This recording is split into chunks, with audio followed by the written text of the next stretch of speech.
We're going to take you on an adventure, an exotic journey with a very specific goal: to change your mind about an animal that has a towering PR problem. That animal is the vulture. The very word conjures images of winged parasites circling over dying animals in the desert. However, all of those negative connotations completely evaporate when you get a chance to fly with one of these creatures, as ABC's Ginger Zee will show you tonight. It's a once-in-a-lifetime, heart-pumping adventure, and it starts 5,000 feet above solid ground. See the mountains in the distance? Those are the famous Himalayas. And that bird that just flew in to eat from my hand? A vulture. I get to fly with the creatures that most people find revolting. As breathtaking and odd as all of this looks, this wild journey has real purpose. It's 0 hour in the not-so-pretty war to save the vulture. In the last 15 to 20 years, we've lost 99.9% of some species of vulture across the Indian subcontinent. That's millions of nature's cleaners almost cleaned out. While vultures come in many shapes and sizes, the beasts don't typically evoke instant empathy, but they do have a champion in this guy, Scott Mason, for a reason. We need our vultures. They're vitally important. To learn more about this environmental tipping point, we must travel to the other side of the world, Nepal. A nation sandwiched between India and China.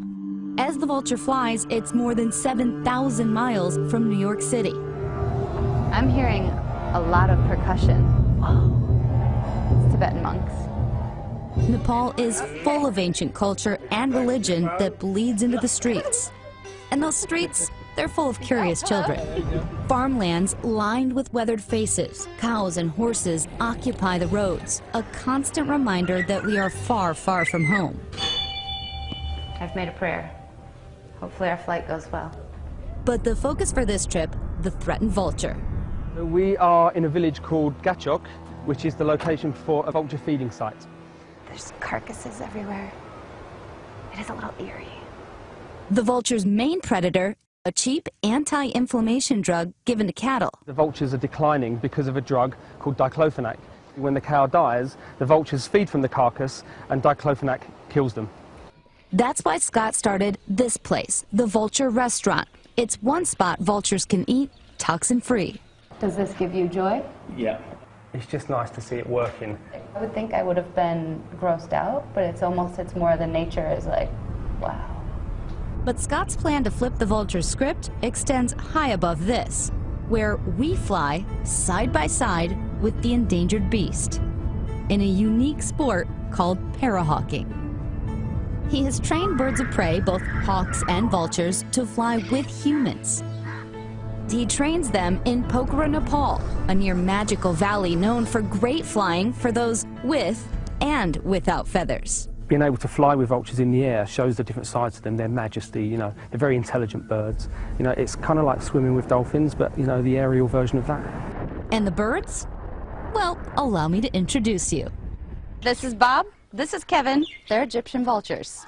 So we run a small rescue facility here. Bob and Kevin live here, as do the other birds that we have.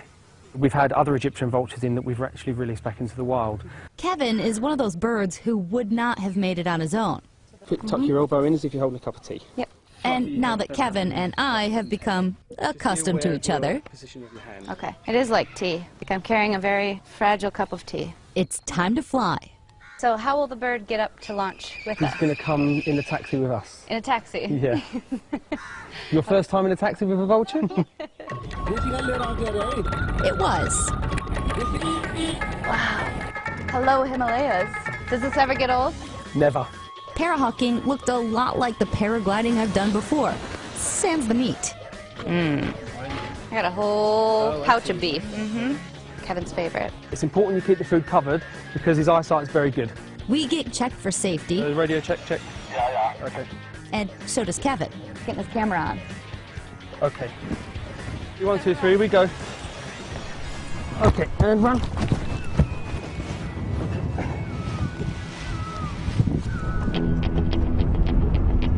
Once we're flying, we have to sync up with Kevin, who's circling below us. We're losing height, that's for sure.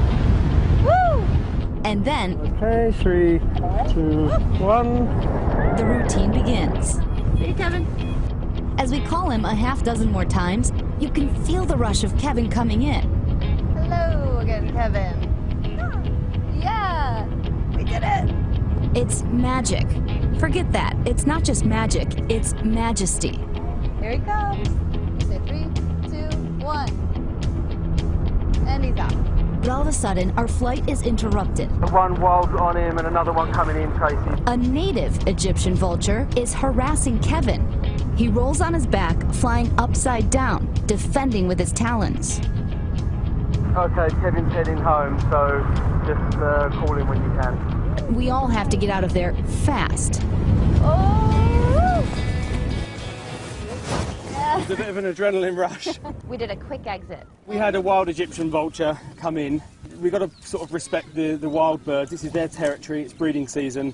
Kevin made it home safely too, even got his routine egg for dessert. When they're flying, it's almost like we're a joke to them. And I think we're very smooth. But they're like, I guess I'll catch up to this thing. And then he's like, see ya. I'm good. And we hope they are. Good, or even great someday. Because in Nepal and everywhere, Kevin, Bob, and the rest of the vultures need to be saved. And we have to do whatever we can to try and reverse the decline of the vultures to prevent their extinction. What we're trying to do is educate people to show how majestic they are and how graceful and beautiful and how nice they are. Hopefully, people start to have a higher regard for them as a species. A higher regard, a higher calling to save a species at their vital moment. For Nightline, I'm Ginger Z in Pokhara, Nepal.